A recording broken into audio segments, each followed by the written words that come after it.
Assalamualaikum warahmatullahi wabarakatuh. Perkenalkan, kami dari kelompok 13 akan mempresentasikan hasil diskusi kami mengenai wacana Islam kontemporer dan studi Islam kawasan. Studi Islam kawasan yang dimana beranggotakan saya sendiri, Aulia Mumtazah Pasha, dan Idam Ardiansyah Harahap. Nah, di sini kita akan membahas tentang wacana Islam kontemporer dan studi Islam kawasan. Nah, marilah tanpa berpanjang lagi kita masuk ke materinya. Yang pertama itu materinya adalah wacana Islam kontemporer. Nah, yang pertama yang akan kita bahas adalah hakikat Islam kontemporer. Pada umumnya pemikiran Islam kontemporer ini ditandai dengan lahirnya suatu kesadaran baru atas keberadaan tradisi Islam di suatu sisi dan keberadaan modernitas di sisi lain, serta bagaimana sebaiknya memandang keduanya. Maka tradisi dan modernitas atau al-turats wal hadas merupakan isu pokok pemikiran Islam kontemporer. Pemikiran Islam kontemporer ini mulai berkembang dari zaman modern pada abad ke-19 hingga saat ini. Nah, ketika tradisional memandang modernitas itu semacam dunia lain dan Islam modernitas mengilas tradisi demi pembaruan, Islam kontemporer marah menganggap Islam tradisi sebagai prestasi sejarah dan modernitas sebagai realita. Nah, yang kedua itu masuk ke pola-pola keberagaman sikap umat Islam, yang dimana terbagi menjadi Islam fundamental. Pemikiran Islam fundamental ini dengan tegas menolak ideologi Barat, ingin menjadikan Islam sebagai satu-satunya solusi hidup bermasyarakat. Namun pemikiran fundamentalis ini lebih menonjolkan sifat politiknya dalam memperjuangkan syariat Islam ke dalam pemerintahan atau masyarakat. Istilah fundamentalis ini muncul pertama kali sekitar tahun 1910 di kalangan penganut Kristen Protestan di Amerika Serikat. Nah, istilah ini ditunjukkan kepada kaum Kristen Protestan liberal yang dianggap merusak keimanan Kristen. Nah, di Indonesia, menurut Indonesia Jurnal Islam dan Muslim Societies volume ke-6, memaparkan bahwa Islam fundamental ini bukanlah pemikiran Islam yang anti globalisasi, melainkan sebagai bagian menafsirkan fenomena globalisasi dengan memfokuskan analisisnya kepada kasus Habib Tahir.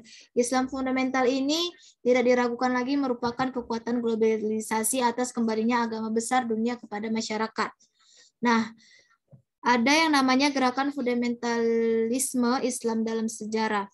Nah, meskipun Islam fundamentalisme baru populer setelah peristiwa tersebut, sesungguhnya Islam fundamentalisme ini sudah muncul jauh sebelum munculnya fundamentalisme modern terhadap gerakan yang disebut dengan prototipe untuk menghindari kekacauan pemahaman. Az-Zumardi membagi gerakan fundamentalisme ini menjadi dua tipe, yaitu pramodern dan kontemporer, atau sering disebut dengan non-fundamentalisme. Nah, fundamentalisme bangkit sebagai reaksi terhadap penetrasi sistem dan nilai sosial, budaya, politik, dan ekonomi Barat. Nah, yang kedua itu adalah gerakan fundamentalisme di Indonesia. Nah, bagaimana gerakan fundamentalisme di Indonesia? Di Indonesia umumnya diasumsi bahwa fundamentalisme adalah pra-reformasi dalam bidang teologis dan menolak mazhab. Kaum fundamentalisme ini ingin meletakkan hukum syariah di atas hukum buatan manusia, dan juga merupakan fakta penting bahwa kaum radikal di Indonesia lebih banyak muncul di reformis daripada tradisionalis. Nah, yang B itu kita membahas tentang Islam liberal. Nah, Islam liberal ini memiliki makna kebebasan tanpa batas atau bahkan disetarakan dengan sikap permisif, yaitu sikap menolerir setiap hal tanpa mengenal batas yang pasti. Dengan cara pandangan seperti itu, Islam liberal dipandang sebagai ancaman terhadap keberagaman yang sudah terlembaga. Islam liberal muncul untuk menyeimbangkan raca antara bahasa kewajiban dengan kebahasaan atau hak.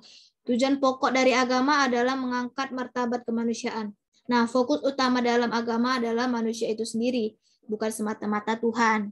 Nah, Yang C itu kita membahas tentang Islam modernis.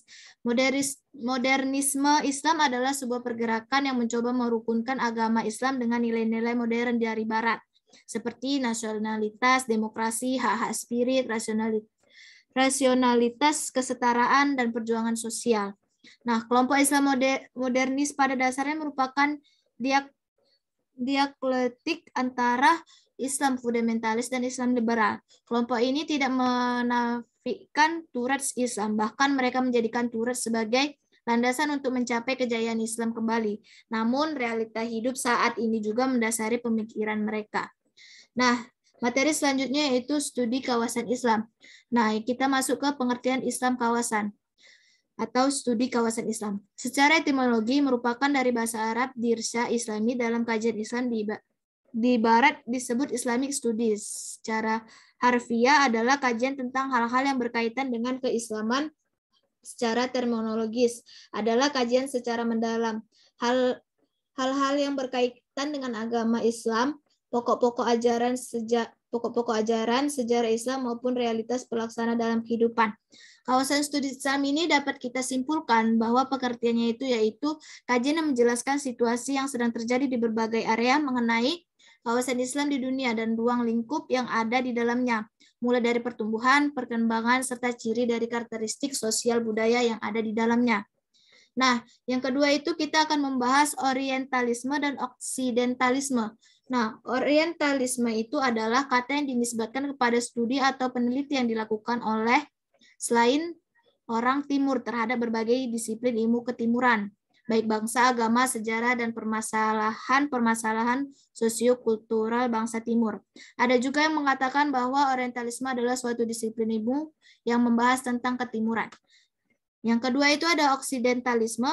Oksidentalisme dijelaskan dalam The World University Encyclopedia berasal dari kata Oksiden. Secara etimologis berarti barat, dan secara geografi adalah belahan bumi bagian barat. Dari mata etimologis, oksidentalisme yang terdiri dari kata oksin atau barat dan isme pemahaman atau aliran merujuk pada suatu pengertian paham atau aliran yang berkaitan dengan segala sesuatu yang berhubungan dengan dunia barat, baik budaya, ilmu, ataupun aspek lainnya. Yang ketiga itu adalah kita akan membahas dunia Islam sebagai objek studi Timur dan Barat. Studi Islam semakin menemukan variannya setelah bersentuhan dengan beragamnya pendekatan kajian, terutama melalui pendekatan multi di Barat pada abad ke-19 oleh para orientalis. Akan tetapi, sebagaimana dikutip Ahwan Fahmi, Bernard Lewis menilai studi tentang Timur Tengah miskin perspektif. Lewis mencatat dua dorongan Barat untuk mengkaji Islam. Yang pertama itu adalah belajar lebih banyak warisan klasik yang terpelihara dalam terjemah dan komentar berbahasa Arab. Yang kedua itu mendorong polemik orang terpelajar Kristen melawan Islam. Nah, seiring dengan munculnya Renaisansi, muncullah alasan-alasan baru dalam studi Islam.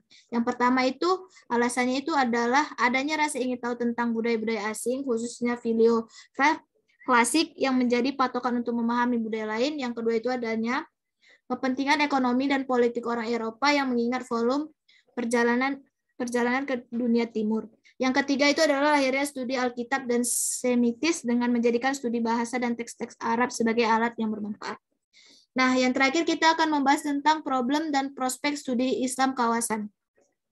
Dalam dunia ilmu pengetahuan, menurut prastudi Suparlan, makna dari Islam pendekatan adalah sudut pandang atau cara melihat dan memperkuat sesuatu yang menjadi perhatian atau masalah yang dikaji.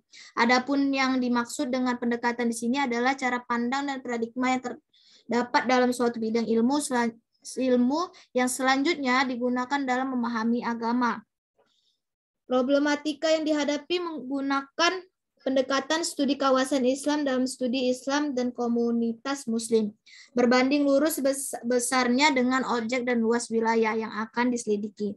Nah, semakin kompleks objek yang menjadi sasaran penyelidikan atau semakin luas wilayah yang dicangkau, maka segala persiapan yang diperlakukan untuk merapikan studi area juga semakin besar. Nah, sementara prospek pendekatan studi area sebenarnya boleh dikatakan sangat baik. Hal ini mengingat perlunya dibangun saling pengertian dan kerjasama antar komunitas Muslim dunia yang sangat luas. Dengan pendekatan studi kawasan, para umat Muslim dapat mengetahui kajian-kajian yang dilakukan oleh umat Muslim di kawasan lainnya.